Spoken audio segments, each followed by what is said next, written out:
religious freedoms.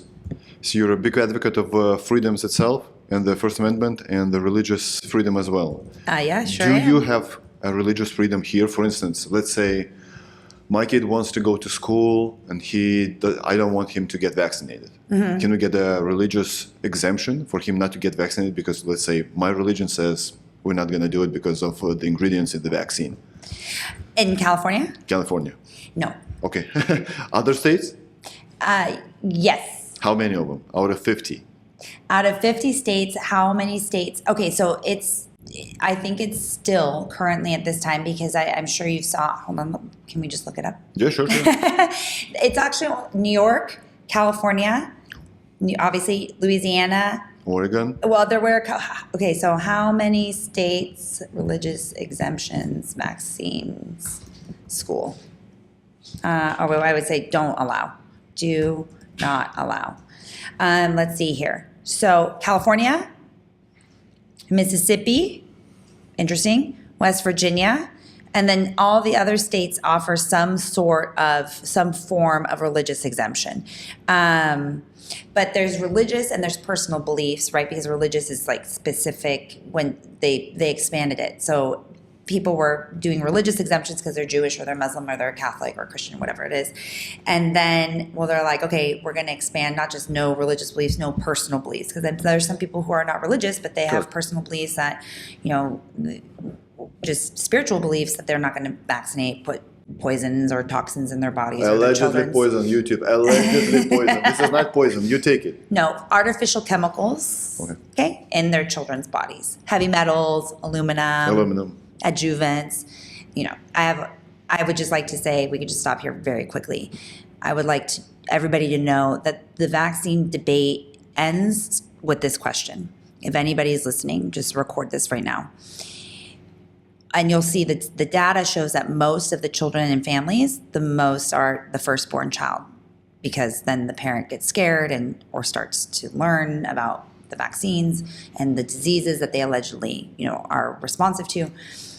And also because of this, and I did not know this, your child will at around, early side is 4 months, but most children begin around 6 months to start playing with solid foods and eating solid foods. 6 months, okay?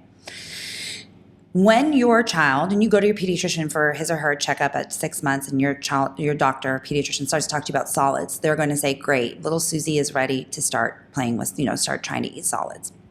And they're going to tell you that your child must eat one piece of fruit or a vegetable. Usually you start with soft, veggies that you can blend, or like a banana, avocado, sweet potato. And you need to feed your child this avocado for 3 days in a row. And you're going to ask why. And they're going to tell you, because we need to make sure your child doesn't have an allergy to that food. Okay? I want to cry. 6, 12, 18. So that's 24 weeks old, 6 months old. And you want to tell me that my child that's 6 hours old has to receive an injection with heavy metals, aluminum, all sorts of toxins, and these vaccines are made in factories and they can be contaminated, cross-contaminated. And you want to tell me a baby with no immune system, no strength whatsoever, is going to be injected with 10, 20, 30, 60 chemicals, and that's okay. And when your doctor comes in and you give them that example, and you don't have to be gnarly about it, you don't have to yell, and it's just, and this is how I actually accidentally got my children out of a lot of vaccines. I didn't understand, but I just knew it didn't make sense. And this is the whole theme of this podcast. In my gut, I was like, this doesn't make any sense to me. When you ask your doctor and they come in, they say, I need to give your daughter the hepatitis vaccine when she's 3 hours old or 6 hours old. And you're going to say, like I said, oh my God, do I have hepatitis? And they tell you no. I said, I thought we tested for, I thought I didn't have it. I didn't know oh, you don't have hepatitis. And I was there like completely, you're exhausted and you're battle weary. And I was like, where is my daughter going to get hepatitis? Obviously, you have to look at your circumstances. I live in a nice area. I was in an extremely nice hospital in my first birth. And I'm like, and the only reason I knew about hepatitis was because of Pamela Anderson and Tommy Lee, who had hepatitis C. And I knew that because I was not an advocate, activist, any of this in my old days. I used to read Us Weekly and People Magazine, but I knew that they had hepatitis. So I kind of had read at one time in law school during winter break, had read about hepatitis and knew a little bit. And I said, isn't hepatitis B from intravenous drug use and sex? Correct. And they said yes. And I was like, where is my daughter going to get it? And I was calm. I was exhausted. I was calm. I was like literally asking genuine questions. And they're like, probably not. And I was like, oh God, no, thank you. I don't want to do that. And they left because I was a normal, just rational, reasonable human being. And when that happened though, every hair in my body stood up. It was my first, now that I think in hindsight, because I didn't know what it was then, it was my first mama bear moment. I was like, what? My precious, pink, beautiful little baby, you want to stick needles in her? And they want to prick her. I was like, no, I just didn't want her to cry.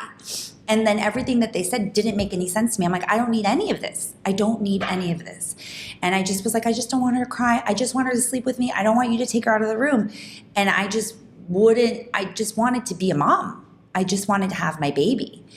And I know that they try and railroad you, but that's been like the propaganda, that the white coats, and all, I understand that, but I just would not back down. I just was too scared. I was too scared. It just didn't feel right. And so I didn't let it do it. So all this to say, when they want to vaccinate your kid and you ask them, this is so interesting, and ask them, what's in the vaccine? Yeah, name me all the ingredients. Just start there. Aluminum, what for? Okay, you will research 30 hours, car seats for your child. But someone comes in with an injection to put directly into your baby's bloodstream, and you're like, YOLO, like, let's have at it. And it's not one. First of all, the vaccines they're multiple, right? So you get MMR, is measles, mumps, and rubella. It's 3 vaccines in one. They don't want to tell you that. They don't tell you that. They're like, oh, the MMR. Oh, MMR. You don't even know that you're getting 3 vaccines at once, in addition to the DTaP and the protect, whatever it is. You're getting 3 in one and then other ones. So you're not getting 10 ingredients, as if there were even 10 ingredients. You're getting like 110 ingredients into this little body that is already, most of the babies, I'm sure you saw the study, the umbilical cords of the moms, they did a test on the umbilical cords, like the toxicity levels of the woman's body where the baby is growing. So the baby is not growing completely clean and pure. They're already being born with a heavy metal toxic load. And then within hours or days or weeks are piling that up with multiple vaccines at the same time. And of course our children are having developmental delays and are autistic. It's not even, I'm not an expert on this, but it's not even autism. It's inflammation of the brain. Their bodies are freaking out.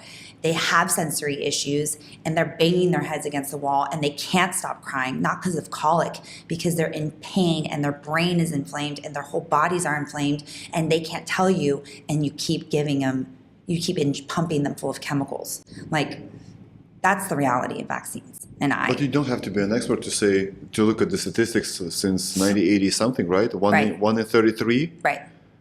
No, what? Now it's 1 in 33. 1 in 33. And it used to be 1 in 100,000.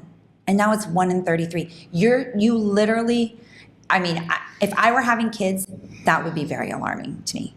That would be extremely alarming. I would be very worried. 1 in 33. Mm-hmm. That's what, Donald Trump is like, we need to figure this out. And I think his quote was like, that's not natural. Something's going on. That can't be natural. So no religious freedoms, no religious exempts? No, in California, no. And there are several lawsuits now. For example, Robert Tyler of Advocates for Faith and Freedom, they are doing a lawsuit. So Aaron Siri, which a lot of people have probably heard of, he's amazing. He's with Siri Glimstad. He's a partner with his wife at a firm based out of New York. He works with Del Bigtree of the Highwire, and then they have ICANN. It's Informed Consent Action Network. And he's incredible. His firm has set aside the laws banning the religious beliefs exemptions in other states. And so I think they're working, I think they just did set one aside, and I think it was Wyoming, I think it was. But there are attorneys who are now kind of mirroring that argument here in California. So there are firms that are trying to set the SB, the bill that enacted the law that prohibited religious and personal beliefs exemptions in California.